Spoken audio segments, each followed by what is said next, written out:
خب میخوایم یه محصول درست کنیم. میدونی چیه؟ دلم میخواد همین رو بردارم شروع کنم. save image as تو دسکتاپ سیو رو میزنیم. از اونجایی که گرافیک دیزاینر نیستیم سعی میکنیم با هم میدونه عکسی که ایمپورت میکنیم سراتای کار رو هم بیاریم. ایمیج از پلین میریم تو دسکتاپ همین رو میاریم. تب رو میزنم، اکسترود رو میزنم فعلا. تب this sucks. بذار کار دیگه بلدم، یه ترفند دیگه بلدم. ها چی فکر کردین؟ بریم توی متریال یکی دیگه درست میکنیم، نیو، بعد یه رنگ دیگه بهش میدیم و اساین میکنیم. بعد ای کنترل بی رو میزنم، یه بچه بولی بهش میدیم و خوب باشه. شد اسمو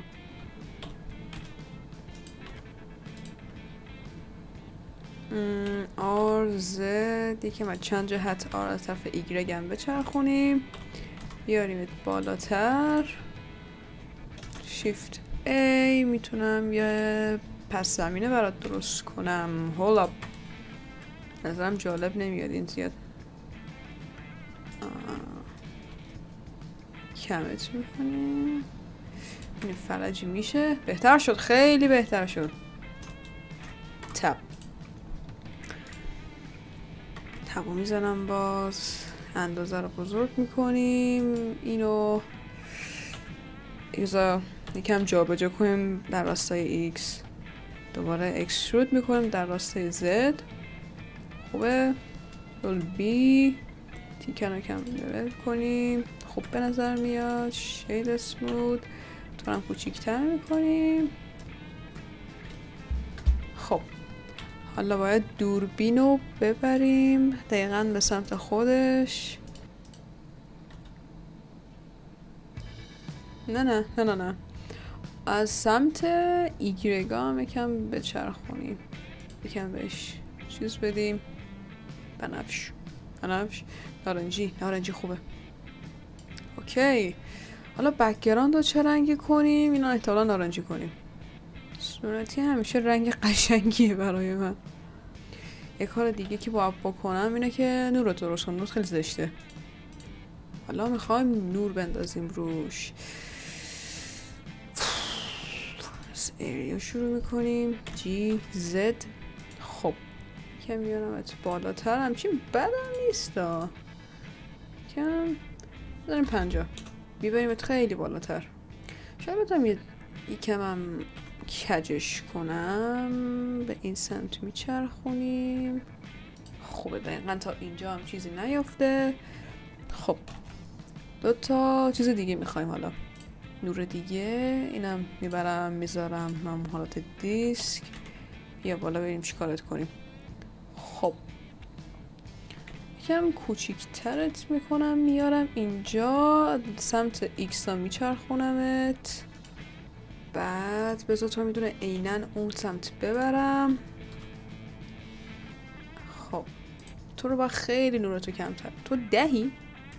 تو فقط 10 واتی؟ 10 وات انقدر نور میده؟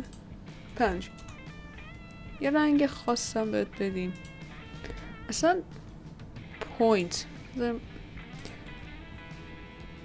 البته اینو من باید به یه هدف دیگه اینجا بذارم، ولی خب میذاریمش دقیقا پشت که پشت رو مثلا نور خوبی بهش بده. بذاریمش 20. 50 خیلی شد ولی 40. اوکی بذار رنگ تو رو هم بیشتر کنیم. از این تیکه این سمت خیلی بدم میاد. شاید باید اینو بچرخونم. نوپ نمیدونم چیکارش کنم، مخصوصا نور سمت چپو. یه مشکل بدی وجود داره. اینا تو هم رفتن. خوب نیست این قضیه. بیا بکگراند رو پس درست کنیم دوباره. رنگش درست خوب نبود، گم شده توش. من که میدونستم چپ برم راست بیام به بنفش میرسم. Not bad. Could have been better but not bad. آه. ببینم یه هی این ورش جالب شد.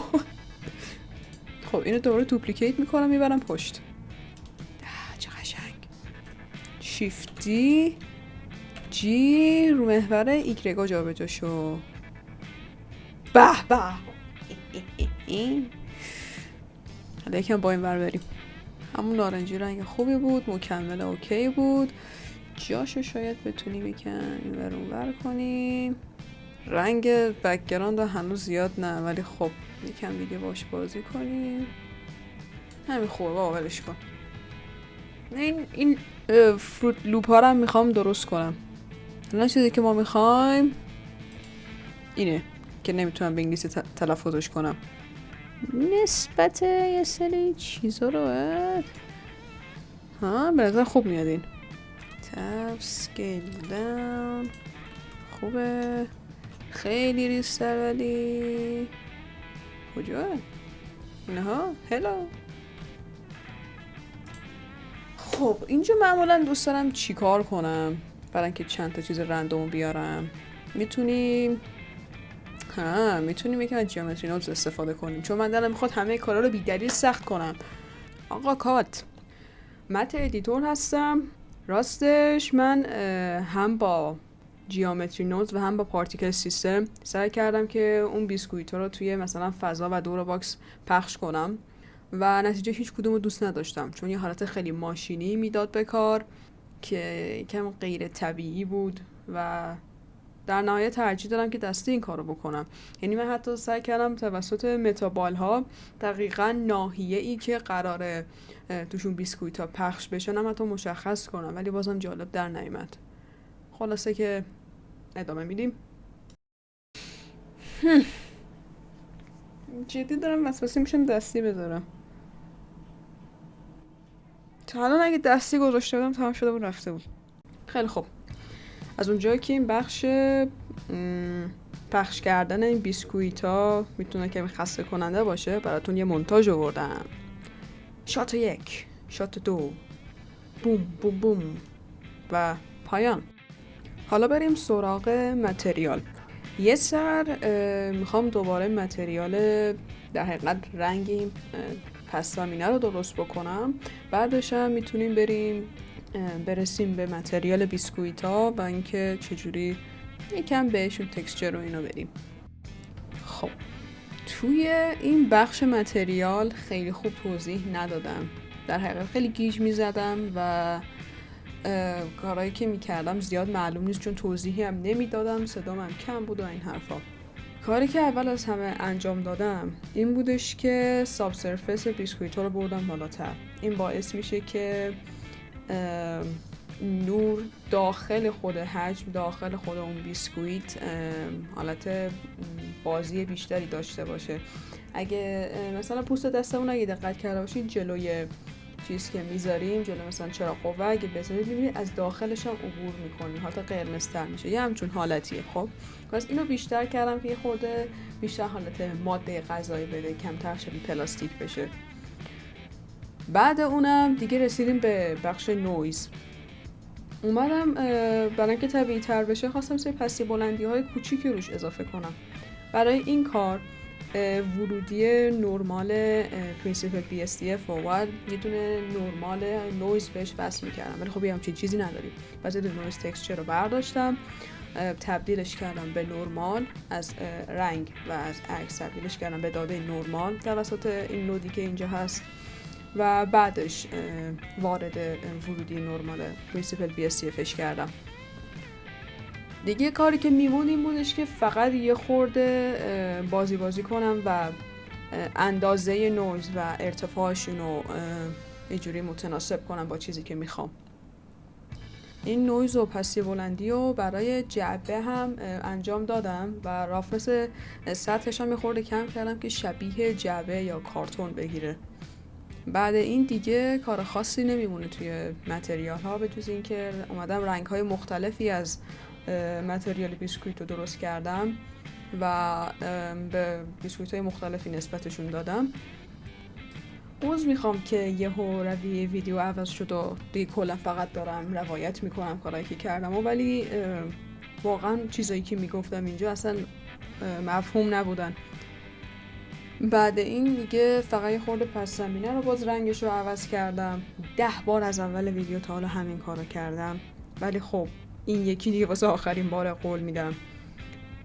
و اینکه یه خورده بیسکویتای توپی شکلم اضافه کردم با متریال خودشون، یعنی صرفا فقط یه دونه کره درست کردم و متریال بیسکویت و رنگو عوض کردم و بهشون نسبت دادم. تقریبا دیگه همین. ممنونم که نگاه کردین این ویدیو رو. حالا متشکرم و بدرود.